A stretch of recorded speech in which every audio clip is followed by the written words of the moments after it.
So one of the big roles of Congress is setting the federal budget.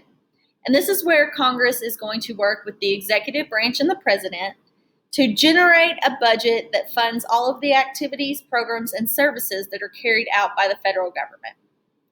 The Budget and Accounting Act of 1921 established the basis of the modern federal budgeting process, so the process that we see today.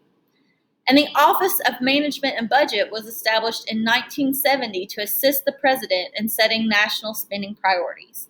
So the Office of Management and Budget, also known as the OMB, is part of the executive branch, and it helps start the budget process by reviewing all of the monetary requests that come from federal agencies, and they will combine those requests into the president's proposed budget. So the OMB will estimate, based on taxes and spending, whether the government will have a surplus or budget deficit, and we'll talk a little bit more about those in just a minute.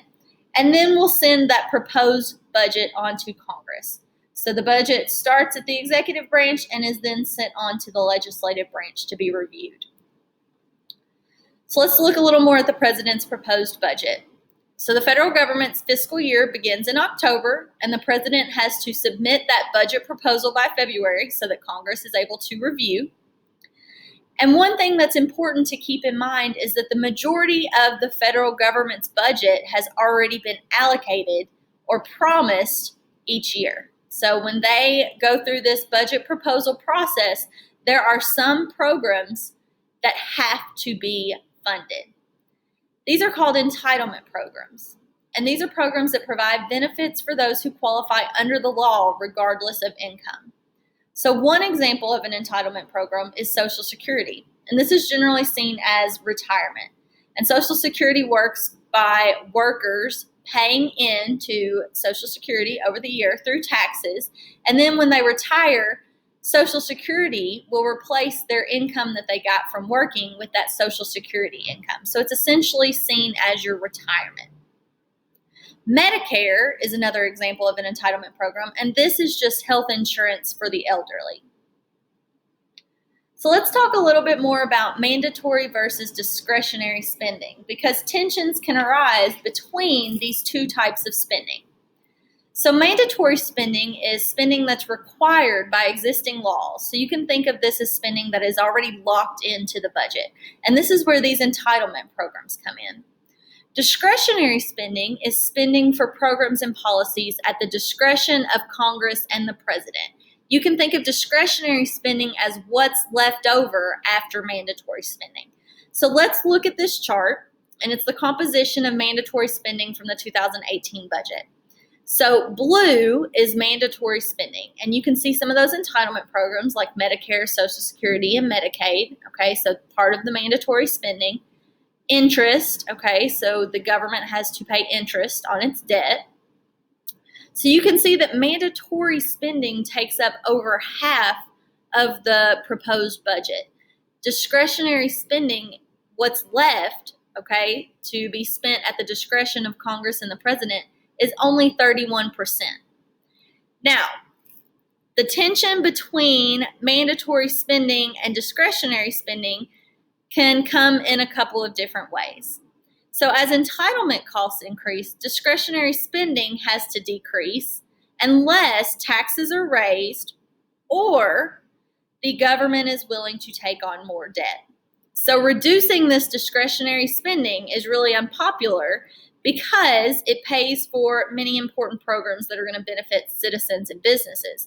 However, it's not favorable for the federal government to take on more debt or to raise taxes. Okay, so both of those options are really unpopular.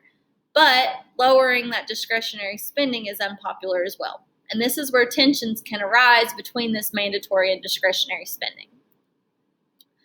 So Congress acting on the budget. Congress is expected to produce a budget resolution that provides an outline for federal spending, and this is actually done in the House and Senate Appropriations Committees. So the budget starts out with the president and that budget proposal. It will go on to the House and Senate Budget Committees, where they will review the proposed budget and provide budget resolutions, okay? And resolutions will just be guidelines or goals for spending.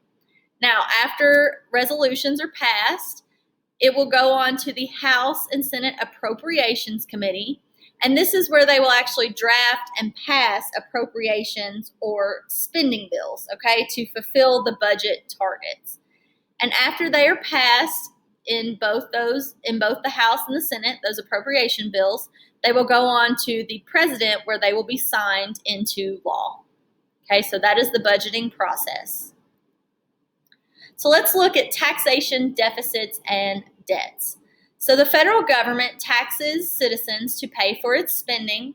So out of my paycheck each month are federal taxes. Out of your parents' paychecks each month are federal taxes. If you have a part-time job, you're going to see where federal taxes come out, and that's to pay for the federal government's spending. If a government takes in more than it spends, so takes in more revenue than it spends, then it is a budget surplus, okay?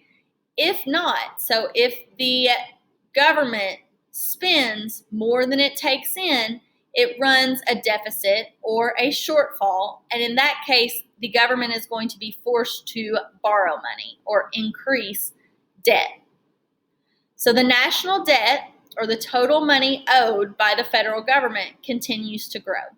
And if you look at these charts, so for 2019 and 2020, you can see the revenue, so that estimated revenue, and this might not be exactly correct because of COVID-19, but you can see this revenue, and you can see that spending is much higher than the revenue, so what's coming in. So what's being spent by the federal government is more than what's coming in. So we are in a budget deficit, okay? So the national debt continues to grow. And that's where we're going to stop with this lesson.